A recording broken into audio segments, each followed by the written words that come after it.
everyone, my name is Likita. Welcome back to our channel. Welcome back to one more informative video. So ee roz video lo aithe mana asal lab exams ante enti, exam pattern ela untundi, marks distribution ela untundi and alane records ela rayali, viva ela jarugutundi annadi ee video lo chuddam. Video ni aithe end varaku chudandi, meeku manchi information vastundi. Video ni like cheyadam asal marchipodu and alane subscribe kuda cheskondi. Inka late cheyakunda video aithe start cheseddam. Firstly manakaithe exams two types ఉంటాయి. First the theory exams and second the lab exams. కొంతమంది practical exams కూడా అంటారు కదా. ఈ lab exams ఎందుకంటే general గా మనకైతే ఫార్మసీలో classes ఎంత ఇంపార్టెంటో ల్యాబ్స్ కూడా చాలా ఇంపార్టెంట్. నార్మల్ క్లాసెస్ టైమ్స్ లో ప్రాక్టికల్ చేస్తాం కదా, థియరిటికల్ గా కాకుండా ప్రాక్టికల్ గా నేర్చుకోవడానికి ల్యాబ్స్ చేస్తాం కదా. సో మనం ల్యాబ్స్ లో ఏం నేర్చుకున్నాం అన్నది అక్కడ చూపించాలన్నమాట.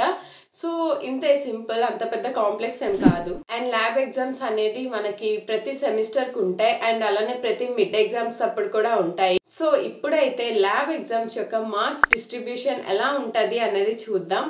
అండ్ అదైతే మనకి 4 కేటగిరీస్ లో డివైడ్ చేస్తారు. అండ్ అందులో first the synopsis and second the experiment, like మీరు ఏదైనా ఎక్స్పెరిమెంట్ చేస్తారు కదా దానికోసం మార్క్స్ ఉంటాయి. And third the viva was, అంటే వైవా క్వశ్చన్స్ అడుగుతారు కదా అది. అండ్ ఫైనల్లీ రికార్డ్ కి కూడా మనకి మార్క్స్ ఉంటాయి. అండ్ ఇవైతే 4 మెయిన్ కేటగిరీ. సో అందులో ఫస్ట్ సినాప్సిస్ అంటే ఏంటి అనేది చూద్దాం. సినాప్సిస్ అంటే మీకు థియరీ క్వశ్చన్స్, ప్రాక్టికల్ గా మీరు చేసింది కాకుండా ఎగ్జామ్ కోసం చదువుతారు కదా థియరీ ఎగ్జామ్ కోసం, దానిపైన క్వశ్చన్స్ అడుగుతారు మేజర్ గా అయితే. ఫర్ ఎగ్జాంపుల్ ఇన్ఆర్గానిక్ కెమిస్ట్రీలో ఇంప్యూరిటీస్ టాపిక్ ఉంటుంది కదా మీకు, అది చాలా ఇంపార్టెంట్. సో దాని గురించి అడగొచ్చు, లైక్ సోర్సెస్ ఆఫ్ ఇంప్యూరిటీస్ ఏంటి, ఎఫెక్ట్స్ ఆఫ్ ఇంప్యూరిటీస్ ఏంటి అనేది సినాప్సిస్ లో అడుగుతారు. బేసిక్ గా సినాప్సిస్ 5 మార్క్స్ క్యారీ చేస్తుంది. ఒకటి 2 marks question or 3 marks question అడగొచ్చు, లేదా ఒక్కటే 5 మార్క్స్ క్వశ్చన్ అడగొచ్చు. అది మీ టీచర్ పైన డిపెండ్ అవుతుంది ఎలా అడగాలి అన్నది. సినాప్సిస్ చాలా ఇంపార్టెంట్ చెప్పాలంటే, బికాస్ సినాప్సిస్ లో మీరు ఏం రాశారు అన్నదే మెయిన్ గా చూస్తారు. నీట్ గా చదివి రాయడానికి ట్రై చేయండి. సినాప్సిస్ తర్వాత మనకుండేది ఎక్స్పెరిమెంట్. ఇది 25 మార్క్స్ ఉంటుంది. మీరు నార్మల్ ల్యాబ్ చేస్తారు కదా, అప్పుడు ఏ టాపిక్స్ పైన అయితే చేస్తారో దానిపైన ఇప్పుడు కూడా మీకు క్వశ్చన్స్ అడుగుతారు. సో ఇది ఎలా ఉంటుంది అంటే 2 టైప్స్ ఉంటుంది. అది మీ టీచర్ పైన డిపెండ్ అయి ఉంటుంది. మోస్ట్లీ అయితే మనకి ఎక్స్పెరిమెంట్స్ లో 25 మార్క్స్ ని ఒకటి 10 marks like minor experiment and ఇంకొకటి 15 మార్క్స్ మేజర్ ఎక్స్పెరిమెంట్ అని డివైడ్ చేస్తారు. లేదా కొంతమంది టీచర్స్ ఏంటంటే ఒక్కటే ఎక్స్పెరిమెంట్ 25 మార్క్స్ కి ఇస్తారు, బట్ మేజర్ గా అయితే మీకు major experiment and minor experiment అనే ఇస్తారు. మేజర్ ఎక్స్పెరిమెంట్ అయితే ఏదైనా పెద్ద ఎక్స్పెరిమెంట్ లైక్ మనకి చాలా ఉంటాయి కదా, ఐడెంటిఫికేషన్ టెస్ట్ ఉంటాయి, టెస్ట్ ఫర్ ప్యూరిటీ ఉంటుంది అండ్ అలానే లిమిట్ టెస్ట్ ఉంటాయి కదా. సో మాకైతే ఫస్ట్ ఇయర్ లో మేజర్ ఎక్స్పెరిమెంట్ గా identification test for ferrous sulphate ఇచ్చారు and minor experiment limit test ఇచ్చారు. పేపర్ లో ఎలా ప్రెజెంట్ చేయాలంటే నార్మల్ గా మనకి పేపర్ కి 2 సైడ్స్ ఉంటాయి కదా, లెఫ్ట్ సైడ్ మాత్రం మనం ఓన్లీ డయాగ్రామ్స్, ఫార్ములాస్, క్యాల్కులేషన్స్ అలా ఏమైనా అన్నీ ఉంటే లెఫ్ట్ సైడ్ చేయాలి. రిటర్న్ పార్ట్ ఉంటుంది కదా, like procedure, principle, result or report, ఇలాంటివన్నీ మనం రైట్ సైడ్ రాయాలి. ఇది మాత్రం గుర్తుపెట్టుకోండి. మీరు ఏ సబ్జెక్ట్ ల్యాబ్ ఆర్ ప్రాక్టికల్ చేసినా కూడా left side formulas, diagrams, calculations ఉండాలి, రైట్ సైడ్ థియరీ మాత్రమే ఉండాలి. మీ ఎగ్జామ్స్ టైంలో ప్రిన్సిపల్స్ చాలా బాగా చదువుకోవాలి. మీకు ఏ ఎక్స్పెరిమెంట్ ఇచ్చినా ప్రిన్సిపల్ని బాగా గుర్తుపెట్టుకోవాలి. అండ్ ప్రిన్సిపల్ అయ్యాక ప్రొసీజర్ కూడా మీరు తెలుసుకోవాలి, లైక్ ఏమేమి కలుపుతాం, ఏ రియేజెంట్ యాడ్ చేస్తాం, ఆ రియేజెంట్ నేచర్ ఏంటి, ఇలాంటివన్నీ ఉంటాయి కాబట్టి ప్రిన్సిపల్ చదువుకోవాలి. అండ్ క్యాల్కులేషన్ ఫార్ములాస్ అలాంటివి కూడా నేర్చుకోవాలి. అండ్ ఇదైతే mostly major and minor experiments. So mostly మీకైతే మీరు రికార్డ్ లో రాస్తారు కదా, ఆ ఎక్స్పెరిమెంట్సే ఇస్తారు. మీరు ల్యాబ్ లో ఏదైతే చేస్తారో అవే ఇస్తారు. సో దానికోసం అయితే పెద్దగా వరీ అవసరం లేదు. బట్ మీరైతే ఎగ్జామ్కి వెళ్లే ముందు ప్రిపేర్ అయ్యి వెళ్ళండి. నెక్స్ట్ మనకి రికార్డ్స్ కూడా చాలా ఇంపార్టెంట్. రికార్డ్స్ అంటే అంత కష్టమేం కాదు, ఆల్రెడీ ఉన్న రికార్డ్ ని చాలా మంది ఇస్తారు, అదే చూసి మీరు రాయాలి.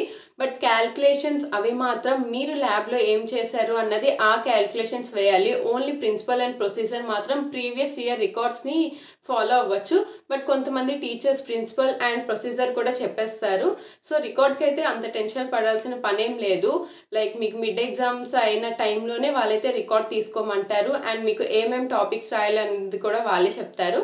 క్యాల్కులేషన్ మాత్రం చాలా ఇంపార్టెంట్. లైక్ మనకి సినాప్సిస్, ఎక్స్పెరిమెంట్, రికార్డ్ ఇదంతా ఒక సైడ్ అయితే మోస్ట్ ఇంపార్టెంట్ వైవా కూడా చాలా ఇంపార్టెంట్. ఇది మనకి 5 మార్క్సే ఉంటుంది. వైవా అంటే సింపుల్ గా చెప్పాలంటే మీరు ఇప్పుడు ఏదైనా ఎక్స్పెరిమెంట్ చేస్తే దాని నుండి మీరు ఏం నేర్చుకున్నారు, ఏం చెప్పగలరు అండ్ ఏం ప్రెజెంట్ చేయగలరు అన్నది మీ ప్రొఫెసర్ టెస్ట్ చేస్తారు.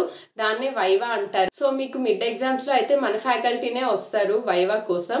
అదే సెమిస్టర్ ఎగ్జామ్స్ టైంలో అయితే వేరే కాలేజ్ నుండి లెక్చరర్ వస్తారు వైవా తీసుకోవడానికి. అంత కష్టమేం కాదు, అలానే ఈజీ కూడా కాదు. సో వైవాలో మోస్ట్లీ మనకి ఎలాంటి క్వశ్చన్స్ అడుగుతారంటే, మీకు థియరీ నుండి అడగొచ్చు, ఆర్ఎల్స్ మీ ప్రాక్టికల్ నుండి అడగొచ్చు. అది మనం అస్సలు ప్రెడిక్ట్ చేయలేము.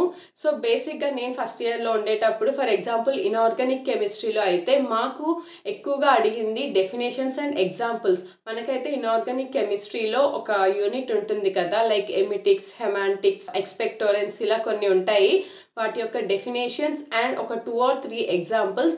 ఇది మాత్రం కన్ఫామ్గా మీకు ఎవరికైనా వైవాలో అడగొచ్చు. సో ఇవి మాత్రం నేర్చుకోండి. అండ్ అలానే లిమిట్ టెస్ట్స్ అని ఉంటాయి కదా, అవి కూడా నేర్చుకోండి. మోస్ట్లీ ఇలాంటి క్వశ్చన్స్ అడుగుతారు. అంతేకాకుండా కొంతమంది లైక్ ఎక్స్టర్నల్స్ ఎలాంటివి అడుగుతారంటే, అసలు మీ సిలబస్ ఏంటి, ఏమేమి సబ్జెక్ట్స్ ఉన్నాయి, చేసిన ల్యాబ్లో అసలు ఈ రియేజెంట్ ఎందుకు యాడ్ చేశారు అండ్ మీరు ల్యాబ్లో ఏం చేశారో ఆ ప్రొసీజర్ చెప్పండి, లేదా ఏదైనా ఫార్ములా చెప్పండి. అలానే సింపుల్ క్వశ్చన్స్ అడుగుతారు, అంత కష్టమైనవి కాదు. అండ్ వైవాలో మీరైతే ఏం చెప్పకుండా ఉండడం కన్నా మీకు తెలిసింది ఏదో ఒకటి చెప్పేయండి. అతను అడిగింది మీకు తెలియకపోయినా ఆ టాపిక్ రిలేటెడ్ మీకు ఎంతో కొంత నాలెడ్జ్ ఉంటుంది కదా, అదైనా చెప్పడానికి ట్రై చేయండి. బ్లైండ్గా ఉండొద్దు. అండ్ వైవాకి వెళ్ళే టైంలో మీరైతే కొంచెం ప్లెజెంట్గా నీట్గా డ్రెస్అప్ అయి వెళ్ళండి, ఎలా పడితే అలా వెళ్ళొద్దు. వైవా ప్రాసెస్ కూడా చాలా సింపుల్. వైవాలో మనకి రోల్ నెంబర్ వైజ్గా ఒక 4 or 5 మెంబర్స్ని ఒకేసారి పిలుస్తారు. అండ్ ఇండివిజువల్గా క్వశ్చన్ అయినా అడగొచ్చు, కొంతమంది గ్రూప్గా అయినా అడిగేస్తారు. గ్రూప్గా అడిగినప్పుడు పర్లేదు, ఏదో ఒకటి చెప్పవచ్చు. ఇండివిజువల్గా అడిగేటప్పుడే కొంచెం కాంప్లెక్స్గా ఉంటుంది. బట్ మీరైతే ట్రై చేయండి చెప్పడానికి. సో మీరైతే ఫస్ట్ ఇయర్లో ఉన్నారు కాబట్టి కొంచెం టఫ్గా అనిపించవచ్చు. బట్ అలా ఎక్స్పీరియన్స్తో మీరే వైవాని ఎలా ఫేస్ చేయాలి అన్నదే తెలుసుకుంటారు. వైవా కోసం అయితే అంతా భయపడొద్దు. మ్యాక్సిమం మీకు ఏదైతే సబ్జెక్ట్ రిలేటెడ్ ఉందో దాని నుండే ఇస్తారు. అండ్ ఇదైతే mostly lab exams, viva and records నేనైతే అన్నీ కవర్ చేస్తా అని అనుకుంటా. చాలామంది ప్రాక్టికల్స్ని లీనియన్స్గా తీసుకుంటారు. సో అలా తీసుకోవద్దు. ప్రాక్టికల్స్ కూడా చాలా ఇంపార్టెంట్. ఇన్ కేస్ ఒకవేళ మీరు కానీ థియరీ ఎగ్జామ్స్లో సరిగ్గా పర్ఫామ్ చేయకపోతే మీ ల్యాబ్ ఎగ్జామ్సే మిమ్మల్ని కాపాడతాయి పాస్ అవ్వడానికి. సో ల్యాబ్ ఎగ్జామ్స్ని ఎప్పుడూ నెగ్లెక్ట్ చేయొద్దు. Hope this video is helpful for you. ఇంకా ఎలాంటి వీడియోస్ కావాలో కింద కామెంట్ సెక్షన్లో కామెంట్ చేయండి. ఇన్స్టాగ్రామ్ ఐడి కూడా ఇక్కడ లింక్ చేస్తా. ఇంకో మంచి వీడియోతో మళ్ళీ కలుద్దాం. Until then bye.